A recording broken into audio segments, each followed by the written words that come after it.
Msikilizaji mpendwa wa Radio Maria Tanzania, sauti ya Kikristo nyumbani mwako, na mshirika Radio Mbiu sauti ya faraja kutoka Buni na Kagera. Ni siku nyingine tena ninakukaribisha katika kipindi cha Jua Sheria, kipindi kinachokuletea elimu ya sheria kwa lugha rahisi ili kukusaidia kufahamu haki zako, wajibu wako na taratibu mbalimbali za kisheria. Kipindi hiki kinatoka moja kwa moja Mahakama ya Mwanzo Bomani mkoani Iringa, na mada yetu ni wajibu wa mawakili wa kujitegemea kwa mahakama, wateja na umma. Katika kipindi hiki siku hii ya leo tutazungumzia maadili na wajibu wa mawakili wa kujitegemea katika kutekeleza taaluma yao. Tutafahamu pia namna wanavyopaswa kuitumikia mahakama kwa uadilifu, kuwalinda na kuwahudumia wateja wao kwa weledi, pamoja na wajibu wao kwa jamii katika kuhakikisha haki inapatikana kwa wote. Awali ya yote, kabla hatujaendelea mbele, karibu tuanze kipindi kwa sala. Kwa jina la Baba na la Mwana na la Roho Mtakatifu. Amina. Salamu Maria, umejaa neema, Bwana yu nawe, umebarikiwa kuliko wanawake wote, na Yesu mzao wa tumbo lako amebarikiwa. Maria mtakatifu, mama wa Mungu, utuombee sisi wakosefu, sasa na saa ya kufa kwetu. Amina. Kwa jina la Baba na la Mwana na la Roho Mtakatifu. Amina.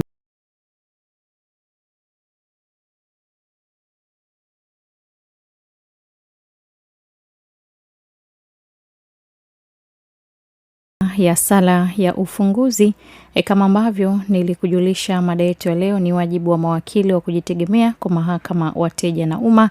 Na katika studio namba 2 kule Mahakama ya Mwanzo Bomani mkoani Iringa, yupo Mheshimiwa Nivesi Mahui, hakimu mkazi, pamoja na Mheshimiwa Rose Haule, hakimu mkazi. Kwa niaba ya waheshimiwa hao, mimi ni Elizabeth Masanja, lakini pia yupo Tobias Agustino Miovela ambaye ni msimamizi wa matangazo katika mahakama hiyo ya Mwanzo Bomani Iringa. Na moja kwa moja sasa ninaelekea kwake Mheshimiwa Nivesi Mahui pamoja na Mheshimiwa Rose Haule ili waweze kuwasalimia wasikilizaji. Habari za muda huu? Habari pendwa msikilizaji wa Radio Maria. Ninaitwa Nivesi Dietrich Mahui, ni hakimu mkazi mahakama ya Mwanzo Bomani. Asante. Karibu Mheshimiwa Rose.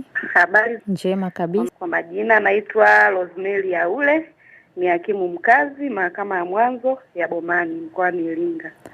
Asanteni, ninawakaribisha sana. Tuanzie hapo ambapo mada tunavyotuongoza. Kwa kifupi, mawakili wa kujitegemea ni akina nani na kwa nini ni muhimu wananchi wafahamu wajibu wao kwa mahakama, wateja na umma? Karibuni sana. Asante mpendwa msikilizaji wa Radio Maria. Katika kipindi chetu tutakwenda kuzungumzia kuhusiana na wajibu wa wakili wa kujitegemea kwa mteja, kwa mahakama na kwa umma au jamii. Na tuanze kwa nani ni wakili, kwa sababu watu wengi wanajiuliza kwamba kuna mwanasheria na kuna wakili. Mwanasheria ni nani na wakili ni nani, na unakuwaje mpaka unaitwa kuwa wakili? Mwanasheria ni mtu yoyote ambaye amesoma degree ya sheria na ameishia hapo, huyo tunamuita mwanasheria.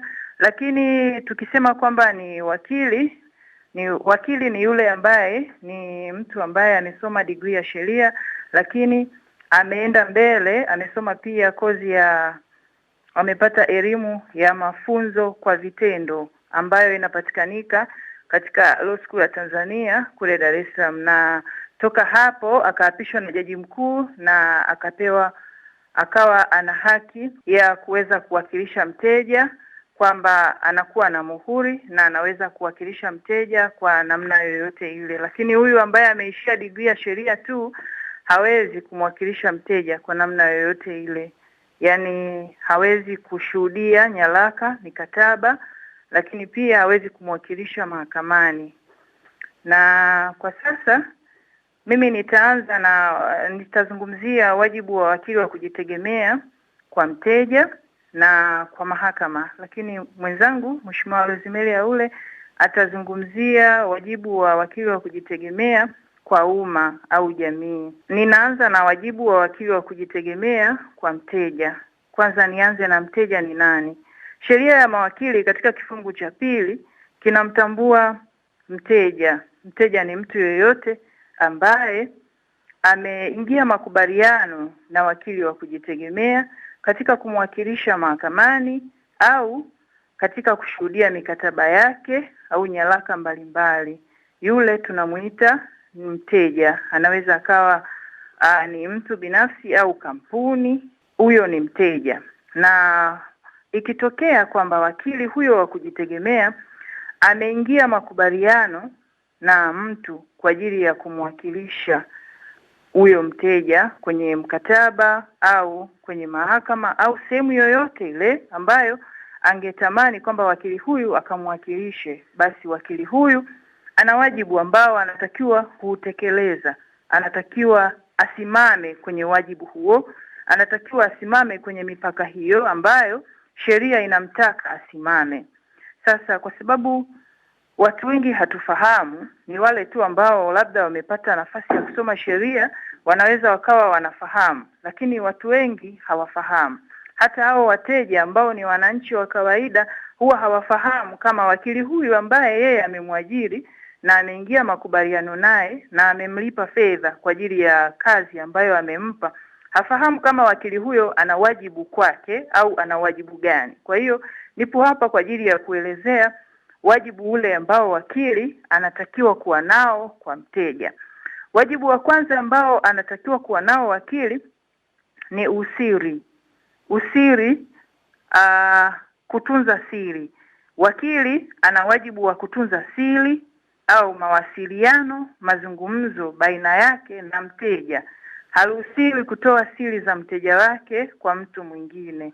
Haruhusiwi kutoa siri za mteja wake kwa upande wa pili. Kwa mfano mahakamani utakuwa na wakili anakuwakilisha kwa upande wako, lakini kuna mteja pia upande wa pili, yule ambaye unashindana naye mahakamani. Yule upande wa pili anaweza akatamani kupata siri nyingine ambazo zinakuhusu wewe.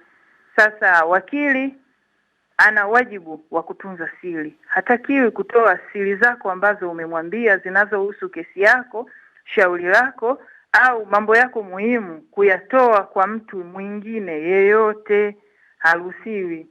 Lakini pia hata ushauri ambao aliwahi kukupatia, mazungumzo yale ambayo mliwahi kuzungumza ofisini, huyu wakili hatakiwi kuyazungumza na hatakiwi kutoa hizo siri hata akifika mahakamani. Na wajibu wa pili ambao anao huyu wakili wa kujitegemea kwa mteja, ana wajibu wa kutetea haki za mteja wake na akifuata utaratibu wa kisheria na mabadiliko yake. Hapa namaanisha nini? Sheria kila siku inabadilika. Leo, kesho, mabadiliko ya sheria yapo kila siku. Sasa huyu wakili ambaye umemwajiri kwa ajili ya kusimama kwenye shauri lako au kesi yako au kushuhudia mkataba au kuandaa nyaraka mbalimbali ambazo zinahusiana na sheria, anatakiwa kutetea haki za mteja, lakini anapotetea haki zile za mteja anatakiwa asimame na akifuata utaratibu wa sheria na mabadiliko yake. Hatakiwi kumtetea mteja au kuzungumza akitumia sheria. Kwa mfano kama sasa tuna mabadiliko ya sheria, sheria zimefanywa marejeo mwaka 2023. Lakini utakuta mawakili wengine bado wanaandika kwamba kulingana na kifungu cha sheria cha mwaka kilichofanywa marejeo mwaka 2029 au mwaka 2022. Hapo anakuwa hayuko sahihi. Ana wajibu wa kusoma na kufahamu kila sheria ambayo inafanywa marejeo kila wakati, ajue na mabadiliko yale yaliyofanywa ajue. Kwa sababu hii inasaidia hata mteja ukifika mahakamani akipeleka maombi yoyote wakili, lakini yale maombi yakapelekwa kwa kupitia kifungu cha sheria ambacho kilishafanywa marekebisho, mahakama itatupilia mbali yale maombi au zile nyaraka zitatupiliwa mbali.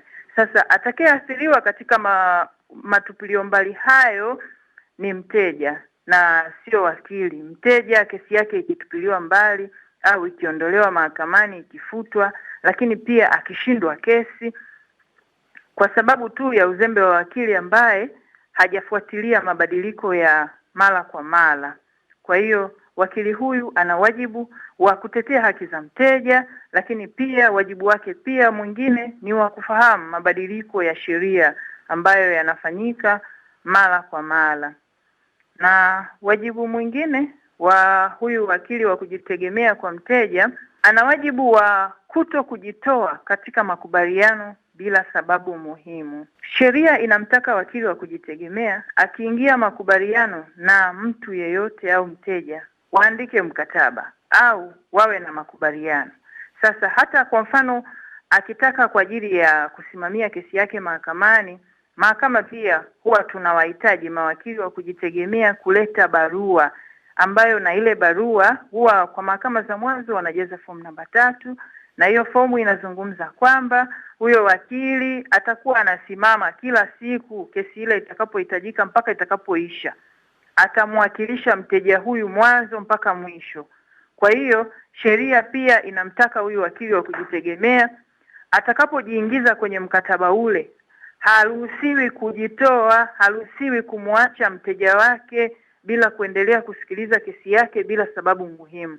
Na anatakiwa kufuata utaratibu. Kwa mfano kama ni mahakamani, anatakiwa kuandika barua mahakamani kuomba kujitoa, kwa sababu alishaandika barua kwamba atakuwa anamwakilisha mteja yule. Kwa hiyo ataandika barua mahakamani kuomba kujitoa, lakini pia ataandika na sababu kwa nini anataka kujitoa. Na mteja wake pia anatakiwa apewe taarifa, amjulishe kwamba ninajitoa kwa sababu hizi na hizi na hizi. Imekuwa changamoto kwa mawakili wengi, wanakuwa tayari wameingia makubaliano na wateja, na wakiwa wanawawakilisha, akiona kwamba kesi labda shauri lile linaenda vibaya, au anaona anaenda kushindwa, au anaona kwamba kwa namna yoyote ambayo yeye ataiona, kuna wengine huwa wanawaacha tu. Utakuta hafiki mahakamani, simu hapokei, mteja anafika mahakamani anasema wakili wangu simuoni, lakini aliniambia atafika. Anafika anasema labda wakili wangu simu hapokei. Kwa hiyo anakuwa anavunja wajibu. Ni wajibu wa wakili wa kujitegemea, akitaka kujitoa katika makubaliano atoe taarifa kwa mteja na kwa mahakama, lakini pia aorodheshe sababu ambazo zinamfanya yeye kujitoa katika kumwakilisha mteja huyo. Lakini pia sababu nyingine ambayo, wajibu mwingine ambao wakili anao kwa mteja, wakili anatakiwa kuwa muwazi tangu mwanzo wa makubaliano mpaka mwisho. Kwa hapa ninamaanisha kwamba wakili ambapo akiingia makubaliano na mteja, anatakiwa ile siku ya kwanza ambapo mteja anamsimulia au anamuelezea jinsi kesi yake jinsi ilivyo au mahitaji yake, anatakiwa kuwa muwazi kwa kumshauri, lakini pia ushauri ambao ni mzuri. Ana huo wajibu wa kumpa ushauri mzuri, lakini pia sio tu kumpa ushauri mzuri, anatakiwa kuwa muwazi, amueleze kwamba hata kama umesimama kesi yako hii inaonekana labda haiko vizuri, amwambie, ila asimfiche, kwa sababu kuna wakati mteja akipewa ushauri mzuri kutoka kwa wakili wa kujitegemea, anaweza akaelewa na akatafuta namna nyingine ya kuweza kufanya bila kuendelea kupoteza hela na kuendelea kupoteza nauli na muda kwa ajili ya kufuatilia mahakamani. Mara nyingi mawakili huwa wanafahamu hata siku ile ya kwanza tu amekutana na mteja, anafahamu kwamba kesi hii atashinda au hatashinda. Kwa hiyo ni wajibu wa wakili kumshauri mteja na kumwambia kwamba jambo hili litakuwa hivi, jambo hili litakuwa hivi, na kumshauri huko awe wazi, amweke wazi. Kama jambo hili ambalo analifuatilia halitazaa matunda, amueleze kwamba jambo hili halitazaa matunda, na kama jambo hili atafanikiwa amueleze. Kwa hiyo ni wajibu wake, anatakiwa kuwa wazi. Lakini pia wajibu mwingine wa wakili wa kujitegemea kwa mteja, wakili hatakiwi kupokea rushwa, hatakiwi kupokea zawadi, au hatakiwi kupokea kitu chochote kutoka kwa mteja wa upande wa pili kwa lengo la kutoa siri za mteja wake au kwa nia yoyote ile nyingine.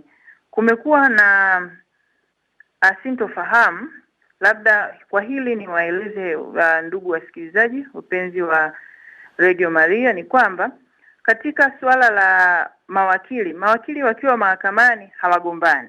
Yaani kwa mfano umekuja kwenye kesi yako, mwenzio ameweka wakili na wewe umeweka wakili. Hawagombani, huwa wanazungumza kwa sababu kesi ni za wateja sio wao, lakini licha ya kuwa kesi ni za wateja sio zao, wanatakiwa kama mwanzo nilivyosema kutunza siri na mengine ambayo nimeyazungumza. Ila kwa hapa pia hii ya kusema kwamba upande wa mwingine unasema kwamba unaweza kujaribu kwa namna yote au nyingine kutoa rushwa au kumpa zawadi wakili upande wa pili ili labda afiche ushahidi au atoe siri au aeleze kwamba huyu anaweza akashinda kwa namna hii na hii na hii. Kwa hiyo inategemeana. Kuna yule mnyonge ambaye labda hawezi, wakili anaona amepewa hela kidogo, anaamua kutoa siri, anakuwa amekiuka na kuvunja wajibu ambao yuko nao kisheria, kwa sababu sheria inamtaka wakili kutopokea zawadi au rushwa kutoka kwa mteja upande wa pili, na hatakiwi pia kutoa siri kwa mteja wa upande wa pili. Lakini wajibu mwingine ambao huyu wakili yuko nao ni wajibu wa kutunza vizuri fedha za mteja. Nasema accounts. Katika mahusiano ya mteja na wakili kunakuwa na fedha. Inawezekana ni kesi ya madai. Mteja anaweza akamwambia wakili aandike notice kwa upande wa mwingine ili aweze kumlipa. Yule upande wa pili anaweza akalipa fedha kupitia wakili wake. Sasa mawakili wengi wanakuwa niseme unprofessional. Yaani wanafanya, utakuta ametumia zile fedha ambazo ni za mteja, sio za kwake. Kwa hiyo ana wajibu wa kutunza fedha zile za mteja. Hata kama kwa sababu za kwake anakuwa tayari ameshalipwa, hata kama anaona kwamba mteja huyu labda anapata faida sana au amepata faida au amepata fedha nyingi au amelipwa, tunatakiwa tusiwe na tamaa. Zile fedha ni za mteja, kwa hiyo anatakiwa apewe mteja, na kama kutakuwa kuna matumizi, wakili ana wajibu wa kumjulisha mteja na kumuonyesha matumizi, risiti, kwamba labda fedha zilikuwepo kiasi hiki, nilitumia kiasi hiki na hiki na hiki, na hayo yote yanatakiwa yawe kwa makubaliano baina ya mteja na wakili wa kujitegemea. Wakili wa kujitegemea ana wajibu mwingi sana kwa mteja wake ambaye wameingia makubaliano katika kuwakilisha.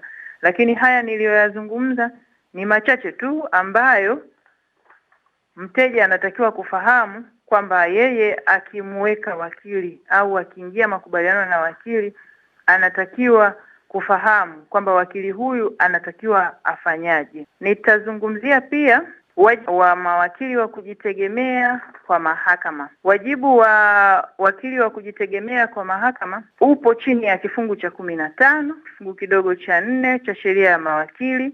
Kifungu hiki kinamtaka wakili wa kujitegemea akiapishwa tu kuwa wakili wa kujitegemea atambue kuwa yeye ni moja kwa moja ana wajibu kwa mahakama, kwa sababu kwa wakati huo yeye anakuwa ni afisa wa mahakama. Pale tu ambapo ameapishwa kuwa wakili wa kujitegemea anakuwa afisa wa mahakama. Kwa hiyo ana wajibu kwa mahakama, na wajibu ambao yuko nao, kwanza kabisa hatakiwi kuidanganya mahakama. Tumeona kwamba wakili wa kujitegemea anatakiwa kutunza siri za mteja na anatakiwa asitoe siri za mteja, lakini pia huku ana wajibu wa kutokuidanganya mahakama. Mtu anaweza akajiuliza kwamba sasa inawezekanaje, kwa sababu anatakiwa asimame kutetea haki za mteja wake, anawezaje kutokuidanganya mahakama? Yaani wakili wa kujitegemea anapotekeleza wajibu wake wa kusimama na kumtetea mteja, anatakiwa asimame kwenye haki. Na ndio maana mwanzo nilisema kwamba anatakiwa kumshauri mteja, amshauri vizuri.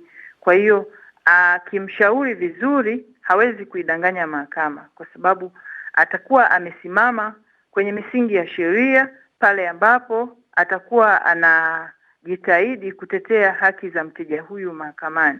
Kwa hiyo kwa namna moja au nyingine hawezi kuidanganya mahakama, atazungumza kilichokuwa cha ukweli na atamuelekeza mteja wake kuzungumza yale ambayo yako ya ukweli kwa ajili ya kuhakikisha kuwa haki imetendeka au imeonekana na mteja yule anapata haki. Lakini pia wajibu mwingine wa huyu wakili wa kujitegemea kwa mahakama, anatakiwa kuhakikisha haki ionekane kuwa imetendeka. Sio tu kwamba mahakama ionekane imetenda haki, lakini bali haki hiyo ionekane kuwa imetendeka. Wakili wa kujitegemea anatakiwa asimame katika misingi ya sheria. Sheria hiyo isaidie mahakama kuhakikisha haki ionekane imetendeka. Katika swala hili sheria ipo, na mara nyingi huwa napenda kuwaambia watu kuwa sheria haina macho, yenyewe ipo tu.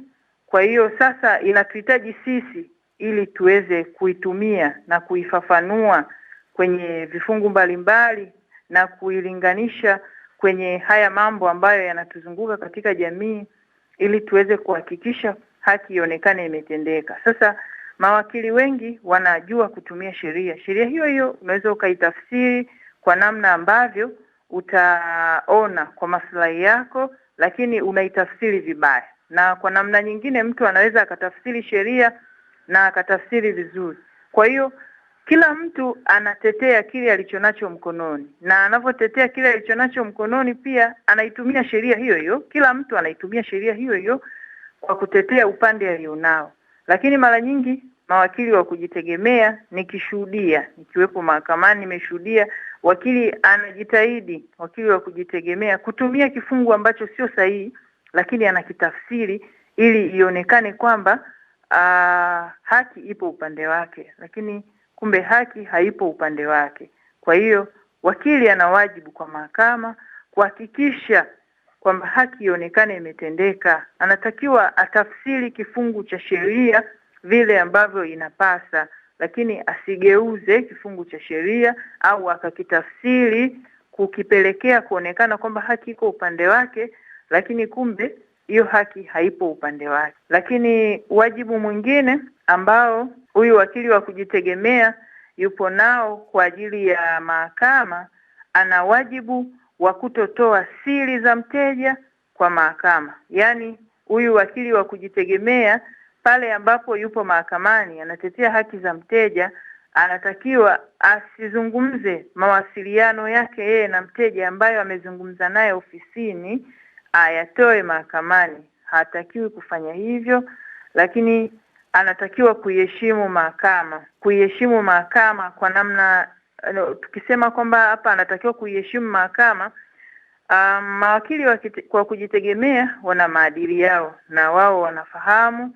Ukiangalia kuanzia na mavazi, na pia akifika mahakamani anawezaje kuiomba mahakama, yeye anafahamu na anajua. Kwa hiyo anatakiwa kuhakikisha kwamba anafuata zile code of conduct, anatakiwa kufata maadili yale ambayo yapo kwa yeye kwa ajili ya mahakama.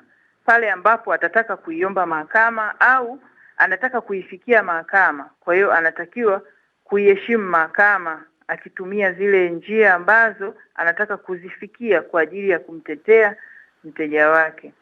Na wajibu mwingine ambao wakili wa kujitegemea yuko nao kwa ajili ya mahakama, ana wajibu wa kutoishawishi mahakama kupendelea upande mmoja. Wakili wa kujitegemea ana wajibu kisheria, hatakiwi kuishawishi mahakama, hatakiwi kumshawishi mheshimiwa hakimu au mheshimiwa jaji kwa ajili ya kumpendelea labda mteja wake au mtu mwingine yeyote. Kwa hiyo hilo jambo amezuiliwa. Na haya ni machache tu ambayo nimeyazungumza kuhusiana na wajibu wa wakili wa kujitegemea kwa mteja, lakini pia wajibu wa wakili wa kujitegemea kwa mahakama. Na kwa sasa nitamkaribisha mwenzangu Mheshimiwa Rosemary Haule ili aweze kuzungumza kuhusiana na wajibu wa wakili wa kujitegemea kwa umma au jamii. Karibu mheshimiwa. Asante sana. Kama ambavyo nilikwisha kujitambulisha, majina yangu naitwa Rosemary Haule, hakimu mkazi. Tumesikiliza kwa mheshimiwa ambaye amepita akizungumzia wajibu wa mawakili wa kujitegemea katika mahakama, katika wateja, na mimi ninakuja kuzungumzia wajibu wa mawakili wa kujitegemea kwa umma. Wa kujitegemea na wajibu gani kwa umma? Kwanza kabisa, wakili wa kujitegemea ana wajibu wa kutoa elimu ya sheria na kuelimisha umma. Kwa wananchi wengi hawajui sheria, hawajui kitu chochote kuhusiana na sheria, na hata ikitokea amepata mgogoro wowote unaohusiana na sheria hajui wapi akimbilie. Lakini sasa hawa mawakili wa kujitegemea wana wajibu au wana jukumu la kutoa elimu kwa wananchi. Wanaweza wakapita mashuleni, wakapita mahospitali, wakapita vijijini, wakapita kwenye mitaa mbalimbali, au pia kwenye vyombo vya habari kama ambavyo leo sisi tunafanya, wakatoa elimu kuhusiana na sheria. Na kufanya hivyo inakuwa inawasababisha wananchi au umma kujua sheria, hata akipata changamoto yoyote ajue wapi akimbilie. Unakuta kuna mwananchi labda na mgogoro wa ardhi, lakini sasa haelewi wapi aende. Lakini kumbe angekuwa amepata elimu kwa hao mawakili wa kujitegemea, wamepita wametoa elimu, mwisho wa siku yule mtu anakuwa anajua anzie wapi na amalizie wapi. Pia wakili wa kujitegemea ana wajibu wa kutoa huduma ya pro bono. Nikizungumzia pro bono na maanisha huduma bure kwa maskini. Huyu wakili wa kujitegemea kama tunavyojua, yeye anajitegemea, halipwi. Anafanya kazi zake, muhuri wake ambao amepewa au kibali alichopewa ndicho kinachomsababisha afanye kazi na apate hela. Kwa hiyo unakuta wakili anapata mteja, wanakubaliana na yule mteja anamlipa. Sasa kuna wale maskini ambao hawawezi, au kuna mtu ambaye hawezi kumudu gharama za wakili, na unakuta ana changamoto ambayo anatakiwa asaidiwe. Hivyo mawakili wa kujitegemea wana chama chao ambacho kinaitwa Tanganyika Law Society au chama cha mawakili Tanganyika, ambacho hicho kina huduma ya kutoa msaada bure kwa wateja, kuwasaidia. Kwa mfano mteja ana kesi, basi mawakili watajiandaa, atazungumza nao, ataenda kuwaeleza, na wao basi watamsaidia katika kumwakilisha mahakamani ili aweze kupata haki yake. Pia wakili wa kujitegemea ana wajibu wa kudumisha heshima na uaminifu wa taaluma yake ya uwakili ambayo anayo. Umma unaangalia mawakili kama kioo cha haki.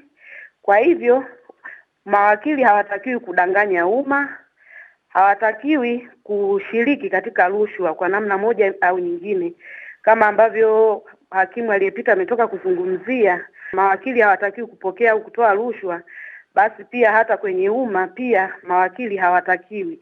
Ina maana wakili yeye kama kioo cha jamii, ikionekana amechukua labda rushwa upande wa pili, yani amepokea hela kwa mteja wake, lakini bado pia tena amepata tamaa, amepokea kwa mteja wa upande wa pili ambaye sio mteja wake, anakuwa amefanya rushwa na anakuwa hajatimiza ule wajibu wake kama ambao ni wa kuheshimu na kuonyesha uadilifu wa kitaaluma yake. Pia wajibu mwingine wa wakili wa kujitegemea ni kushiriki katika maendeleo ya sheria na sera mbalimbali za umma. Tumeona kuna mabadiliko mbalimbali ya sheria ambayo yanafanyika, lakini pia inaanzia kwa kufanyiwa miswada. Sasa mawakili wana wajibu wa kutoa maoni juu ya miswada mipya ya sheria inayowasilishwa bungeni. Lakini pia mawakili wana wajibu wa kutatua migogoro nje ya mahakama. Wakili anaweza akaona shauri ambalo liko mbele yake, yeye kama wakili na mteja wake, linaweza kusuluhishwa na kuishia nje ya mahakama. Basi wakili yule anaweza akawasaidia wadaawa kujadili nje ya mahakama, na mwisho wa siku wakamalizana. Kama tunavyojua mahakamani mtu anapoteza muda, anapoteza gharama, lakini wakili akiwasaidia wale watu, mwisho wa siku wanapatana nje ya mahakama na hawawezi kuendelea na kesi mahakamani. Lakini pia wakili wa kujitegemea ana wajibu wa kulinda haki na utawala wa sheria. Mawakili wa kujitegemea wana wajibu wa kusimamia haki na sio kusimama na mtu. Mawakili wanatakiwa kupigania utekelezaji wa sheria kwa usawa, hata kama unamtetea mhalifu, hata kama anamtetea mhalifu, lakini pia anatakiwa kusimama kwa usawa, na pia ana wajibu wa kupinga dhuluma. Kama tunavyoona, unakuta labda anaona serikali au polisi au taasisi yoyote inavunja haki za kibinadamu. Wakili ana wajibu wa kuhoji na kupeleka kesi mahakamani, na akasimama kwa niaba ya umma, basi atakuwa ametekeleza wajibu wake.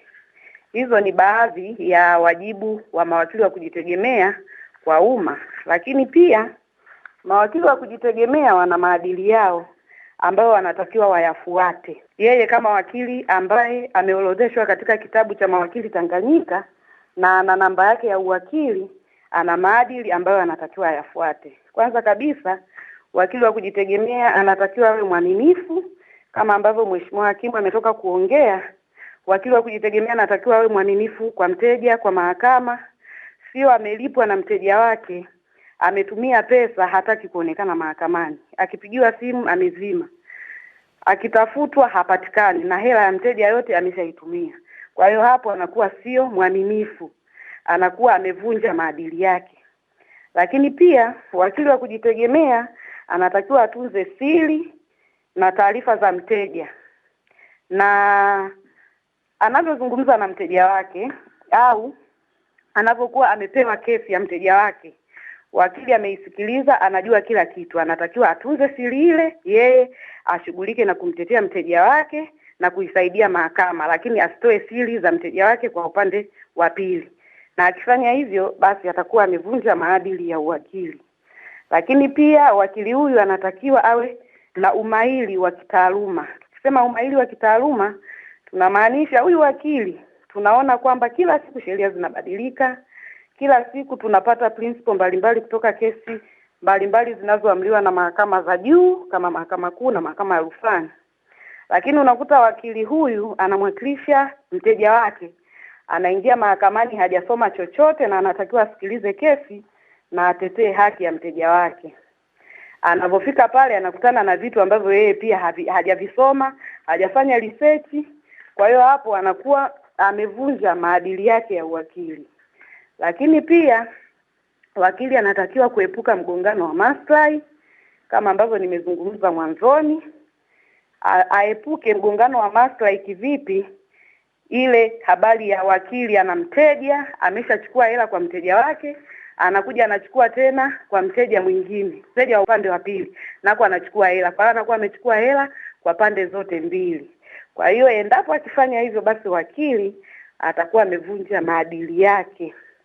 Lakini pia wakili anatakiwa kuheshimu mahakama na sheria zilizopo.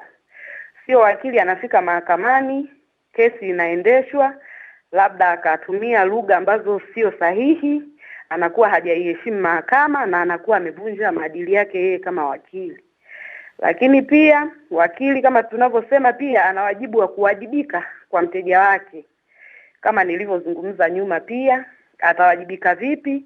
Anataka kufanya juu chini kuhakikisha anamtetea mteja wake, anahakikisha haki inapatikana ya mteja wake. Kama ambavyo amepokea pesa ya mteja, basi awajibike na kwa huyo mteja.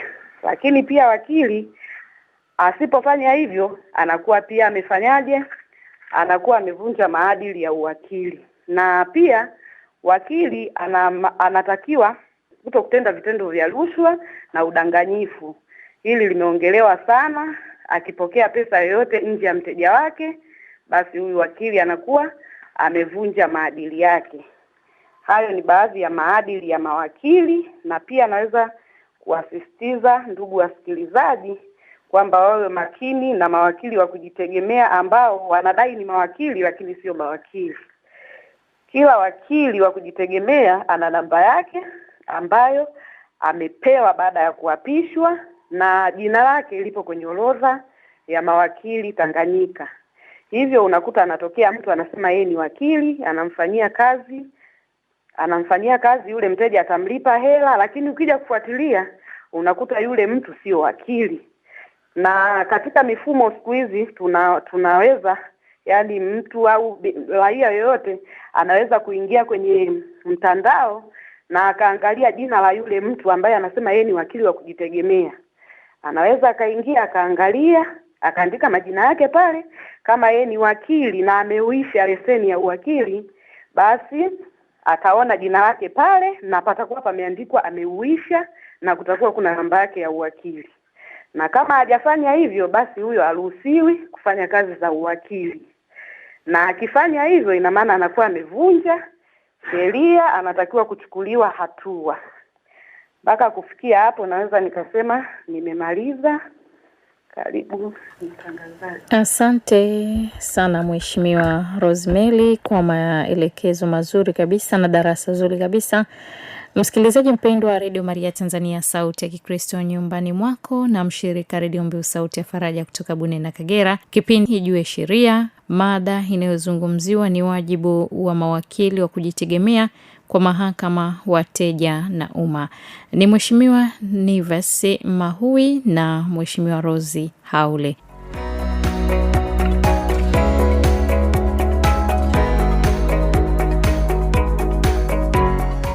Na moja kwa moja sasa ninarejea kwenu waheshimiwa. Swali kutoka kwa msikilizaji linauliza, siri za mteja zina umuhimu gani katika taaluma ya uwakili? Siri za mteja zina umuhimu gani katika taaluma ya uwakili? Na swali lingine linauliza, je, wakili anatakiwa kumweleza mteja ukweli kuhusu mwenendo na nafasi ya shauri lake hata kama taarifa hiyo haitamfurahisha mteja? Je, wakili anatakiwa kumweleza mteja ukweli kuhusu mwenendo na nafasi ya shauri lake hata kama taarifa hiyo haitamfurahisha mteja? Karibu ni waheshimiwa. Karibu. Asante sana.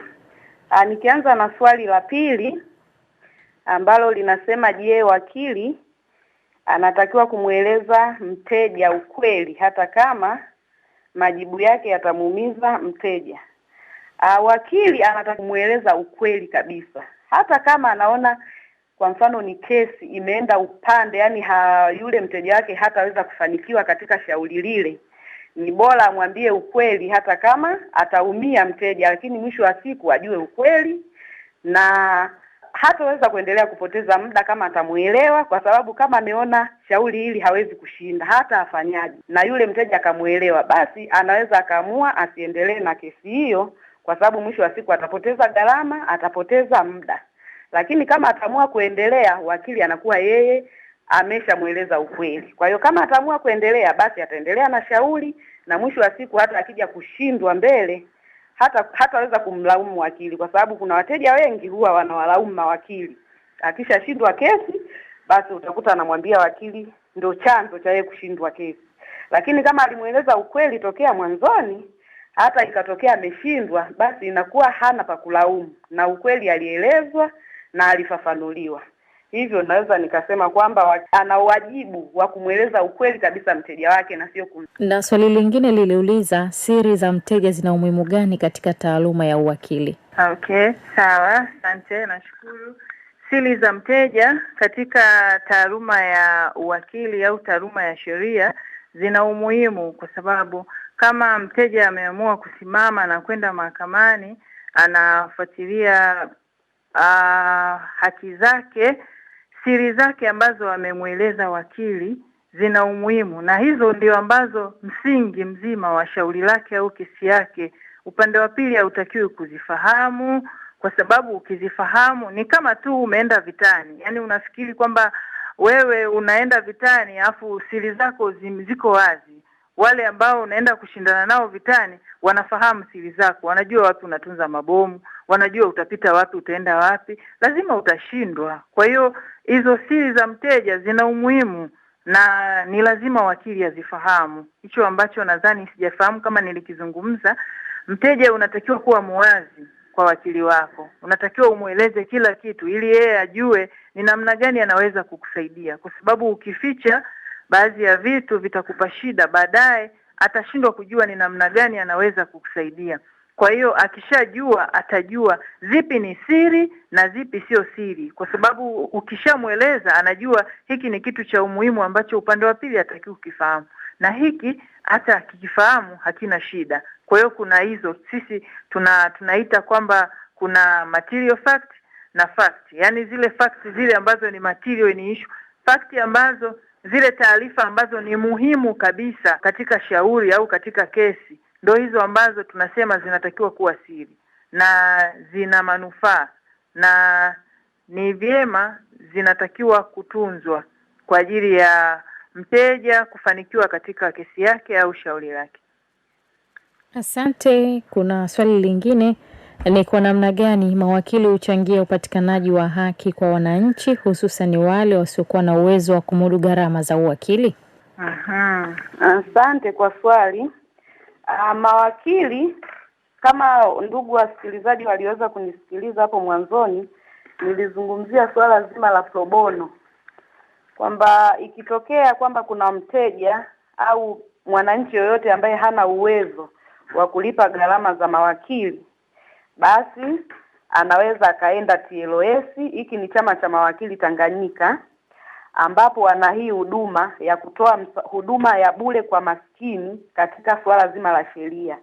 Kwa hiyo akienda hapo na akaelezea changamoto yake, basi chama hiki cha mawakili Tanganyika watamsaidia kwa kumpa wakili ambaye atamwakilisha. Kama ni shauri mahakamani, basi atamwakilisha mpaka shauri hilo litakapokwisha, na kama ni kumwandalia nyaraka, basi watamwandalia, na kama ni kumpa elimu ya sheria watafanya hivyo.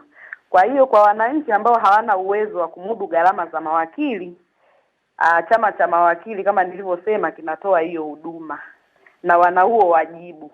Kwa hiyo ni kutembelea katika ofisi za chama cha mawakili Tanganyika, nadhani kila mkoa zipo, kuelezea changamoto na kusaidiwa. Asante mheshimiwa. Swali lingine, ikiwa wakili ameshindwa kesi, je, atarudisha fedha alizopewa? Asante kwa swali. Ikitokea wakili ameshindwa kesi kuhusiana na gharama, sasa hapo hawezi kurudisha kwa sababu ule kwanza ni mkataba ambao wamewekeana mteja na wakili. Wakili amefanya kazi yake ya kumwakilisha mteja mahakamani na mteja ametoa gharama yake. Sasa katika kushindwa kesi, sio wakili anayeshindwa kesi. Inatokea tu labda mteja ameshindwa kesi au amefanikisha. Na unakuta saa nyingine wananchi uelewa unakuwa mdogo, jukumu la kumwandaa yule mteja katika kutoa ushahidi wake mahakamani. Yule mteja ataelezwa vizuri afanye nini ili aweze kushinda kesi. Ataelekezwa vizuri namna ya kutoa ushahidi wake mahakamani ili aweze kunyosha vizuri kesi yake. Lakini unakuta mtu akifika mahakamani hawezi labda kuongea tena, anaogopa mahakamani, anaharibu kesi yake mwenyewe.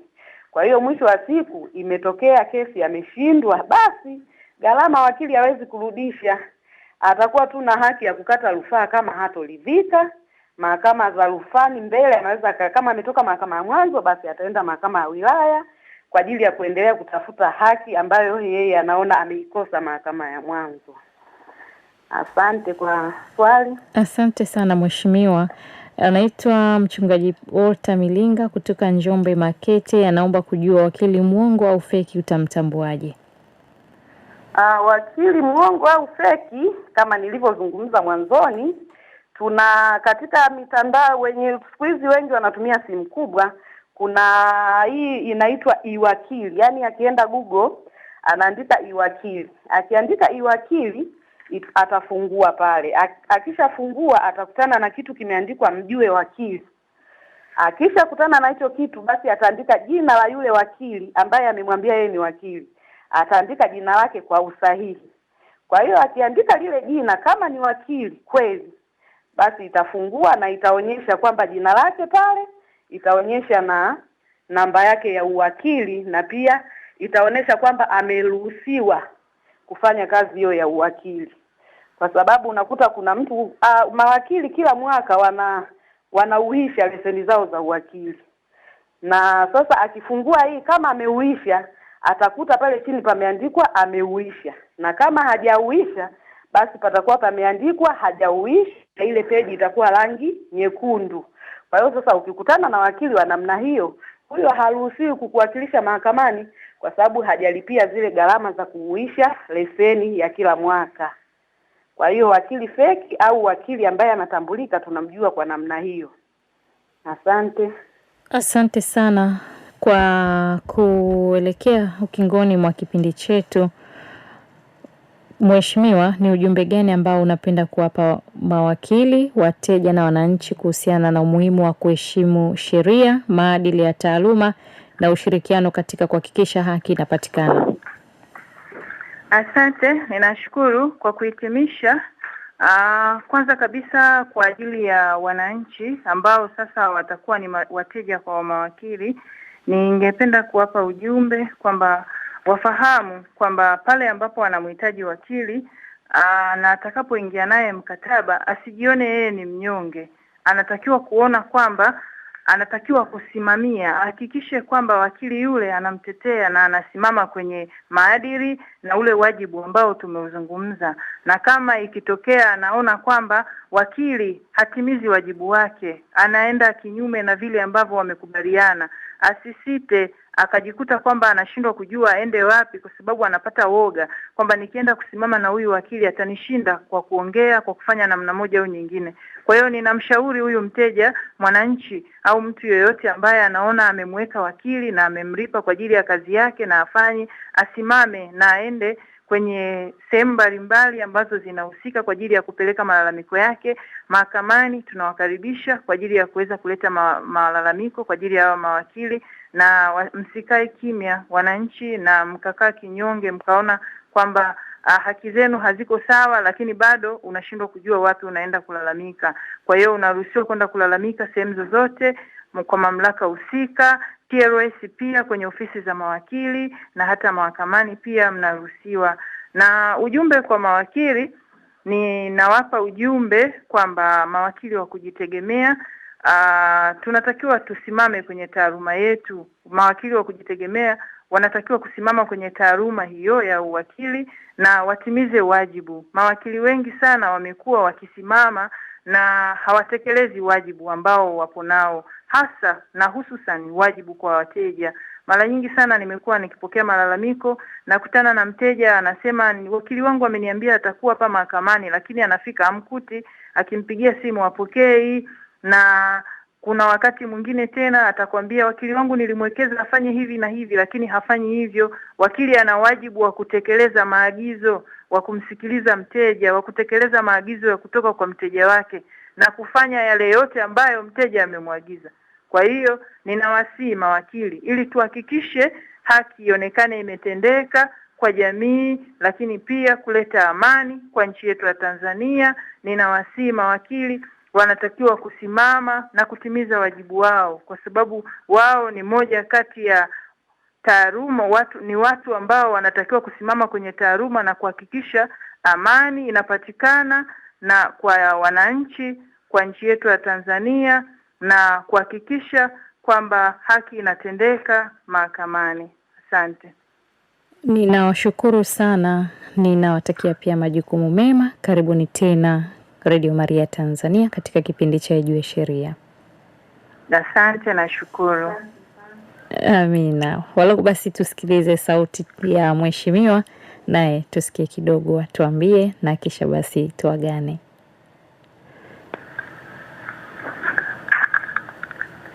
Asante sana. Kwa upande wangu pia naweza kwa kumalizia nikatoa ujumbe kwa mawakili. Mawakili wanatakiwa kutekeleza wajibu wao kiuadilifu, kiuweledi na kwa uaminifu. Walinde siri za wateja wao, waheshimu sheria na maadili ya taaluma, na watoe huduma za kisheria kwa haki bila upendeleo. Na kwa upande wa mteja au wateja, basi wateja pia nao naweza nikawaambia kwamba wawe wawazi kwa mawakili wao, watoe ukweli wote unaohusiana shauri lililoko mbele yao, wasifiche taarifa yoyote. Waheshimu ushauri wa kisheria wanaopewa na washirikiane na wakili wao ili kufanikisha utetezi au uwakilishi bora. Na kwa umma pia naweza nikawaambia kwamba waheshimu taaluma ya uwakili na watumie huduma za mawakili wenye sifa na wanaotambulika kisheria. watambue kuwa mawakili wana jukumu muhimu katika kulinda haki, kuhakikisha upatikanaji wa haki na kuimarisha utawala wa sheria katika jamii. Na mpaka kufika hapo naweza nikawa nimemaliza kuhusiana na ujumbe kwa mawakili, wateja na kwa umma kwa ujumla. Asante Mheshimiwa Rosemary Haule, nikutakia wakati mwema. Asante sana, nashukuru. Amina. Msikilizaji mpendwa wa Radio Maria Tanzania, sauti ya Kikristo nyumbani mwako, na mshirika Radio Mbiu sauti ya faraja kutoka Buni na Kagera, tumefikia mwisho wa kipindi cha Ijue Sheria kilichokujia kutoka mahakama ya Mwanzo Bomani mkoani Iringa. Tumejifunza kuhusu wajibu wa mawakili wa kujitegemea kwa mahakama, wateja na umma. Tumesikia kuwa wakili ana wajibu wa kuzingatia sheria na maadili ya taaluma, kuiheshimu mahakama, kumtumikia mteja wake kwa uaminifu, uweledi na usiri, pamoja na kuchangia upatikanaji wa haki na kuimarisha utawala wa sheria katika jamii. Ni muhimu wananchi kufahamu kwamba wakili si mtu wa kupindisha sheria au kuisaidia haki kupotea, bali ni mtaalamu wa sheria anayepaswa kuhakikisha haki inafuatwa na kutendeka kwa kufuata sheria na taratibu zilizowekwa. Tunawashukuru wageni wetu, Mheshimiwa Niva Mahui, hakimu mkazi, na Mheshimiwa Rose Haule, hakimu mkazi, kwa kutupatia elimu hii muhimu na yenye manufaa kwa wasikilizaji wetu. Pia tunawashukuru ninyi wasikilizaji kwa kuendelea kuwa nasi, na endeleeni kufuatilia kipindi cha Ijue Sheria kila wiki siku ya Jumatatu saa 8 mchana, kuendelea kujifunza masuala mbalimbali ya kisheria yanayogusa maisha yetu ya kila siku. Mimi ni Elizabeth Masanja kwa niaba ya Tobias Agustino Miavela, msimamizi wa matangazo kutoka pale mkoani Iringa katika mahakama ya Mwanzo Bomani. Tulianza kwa sala, karibu tutamatishe kwa sala. Kwa jina la Baba na la Mwana na la Roho Mtakatifu. Amina. Atukuzwe Baba na Mwana na Roho Mtakatifu, kama mwanzo na sasa na siku zote na milele. Amina. Kwa jina la Baba na la Mwana na la Roho Mtakatifu. Amina. Tumsifu Yesu Kristo milele. Amina. Ninakutakia afya njema na utekelezaji mwema wa sheria katika maisha ya kila siku.